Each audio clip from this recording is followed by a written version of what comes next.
classe, les filles préféraient les bons élèves. Le genre d'élève à qui la prof disait « Charles, je sors, je vais faire des photocopies, tu gardes la classe et tu marques le nom des Arabes, de ceux qui parlent au tableau, pardon. » Non, alors là, pardon, excuse, je suis désolé les bougnous. Il m'a traumatisé, moi, ce Charles, parce qu'à chaque fois que mes parents m'engueulaient, ils le prenaient en exemple. Ils étaient là, mais il m'a dit, mais qu'est-ce que je vais faire de tout? Charles, il oublie son livre de maths et son livre de français le même jour? Non, parce que Charles est un élève appliqué, consciencieux et rigoureux. Bon, ma mère, elle parlait pas comme ça, quoi.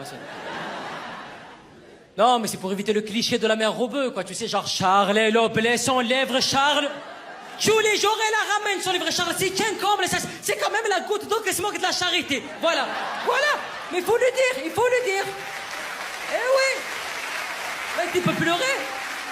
Parce que nous, avec ton père, on l'avait déjà remarqué, tu fais un mauvais coton-tige depuis 2 mois. Ça, c'est... Prends-nous pour les pélécans, c'est ça. On n'est pas le dernier des pélécans, crois bien. Hein. Et moi, quand ma mère me disait ça, des fois, j'avais envie de lui dire, mais maman, si Charles n'oublie pas son livre de maths et son livre de français, c'est parce qu'il a un cartable. Je vais pas aller à l'école toute ma vie avec des sacs Intermarché, quand même. On dirait Tom Sawyer. En plus, Charles, ses parents ne le tapaient pas. Non, il avait des punitions de Charles. Oui, il avait des punitions, c'était... Alors là, mardi, Aqua Boulevard, hop là, Aqua Boulevard. Ah mais tu l'auras voulu, tu l'auras voulu. Ah, tu me fais monter dans les tours, j'aime pas ça. Je n'aime pas ça, mais regarde, ça te passe sous le cornichon, Aqua Boulevard. Hop là.